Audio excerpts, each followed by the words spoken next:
Rem is the secret lane bully that you're taking for granted, and it's not the reason you think it is. Rem is the newest Deadlock hero, and he's honestly much less of a bother than I expected him to be. I thought he'd be Paige 2.0, but I think he's fine balance-wise, unlike a certain librarian we know.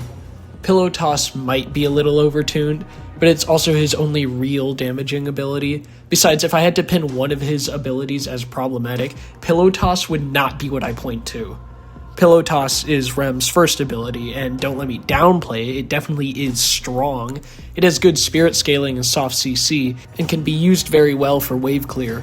What stands out about this ability, however, is that landing it reduces all of your other cooldowns, so he can effectively be a very strong ult platform late game. This doesn't just proc on heroes either, it also works on minions, neutrals, and any kind of NPC in general.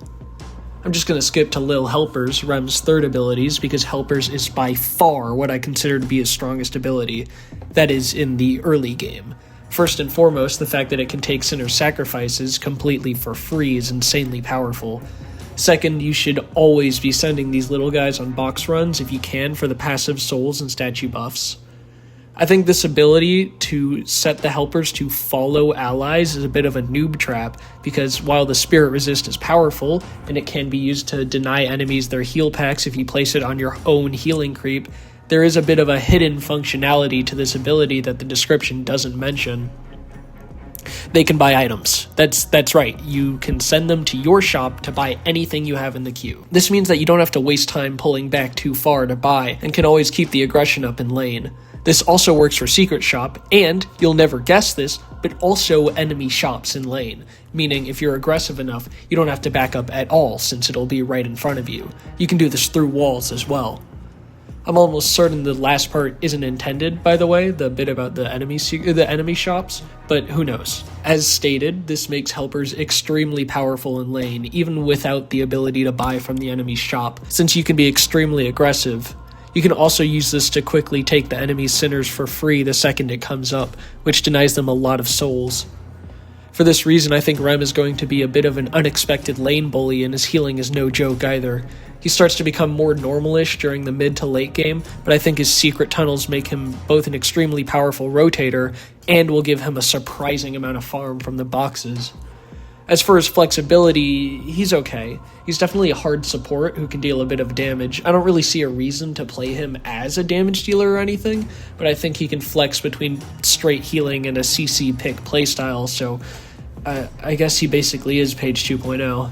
Tag Along is Rem's second ability, and it's honestly the most forgettable part of his kit, unless you count his gun. It's a fine ability, don't get me wrong. It deals a significant amount of healing and definitely can be very clutch. In fact, I'd say maybe its healing is a bit overtuned, but I just meant that in comparison to his three other abilities, it's just the most bland of them. It's literally just Nico from League, I'm told, at least. I don't play League. I'd like to stress that you can recast this on other allies, by the way, because I didn't know that originally, and I was low-key trolling my team when I first played. By the way, you can use items and abilities during tag-along as well. If you want to cast an ability, say Divine Barrier, on the ally you're tagging, you have to alt cast to do so, and that also works for the Helper's ability. Rem's gun, Long Night, is extremely unremarkable, except for the fact that it has the burst fire tag despite not being burst fire. Its bullet velocity is actually really good, and it deals surprisingly more damage than you'd expect.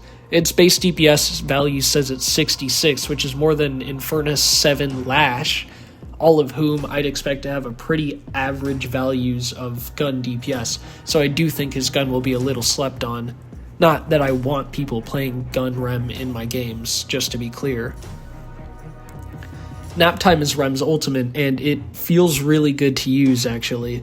You have a good amount of movement control during it, and it feels rewarding to land.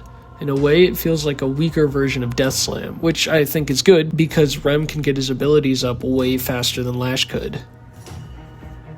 As for items that I think would be good on this hero, I think Guardian Ward and Divine Barrier are a no-brainer, Healing Booster and Healing Tempo are obvious, and the expansion cooldown items are also definitely a must, but I honestly don't think raw spirit items like Boundless Spirit are necessary.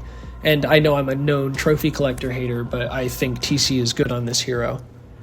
And that's basically my first impression on the hero. Do I like playing him? Yeah, I think he's fun. Would I consider maining him? Never. I'd play him from time to time, maybe, but I don't really like heroes who essentially have other people play the game for them, even in my supports, and Rem is the worst offender of this. Is he fun to play against? Yes, I think. I feel like he doesn't feel like too overbearing or impactful when you play against him, regardless of whether or not he actually is, so I don't think he's too offensive to fight. My name is FighterJet, and you should still vote for Graves.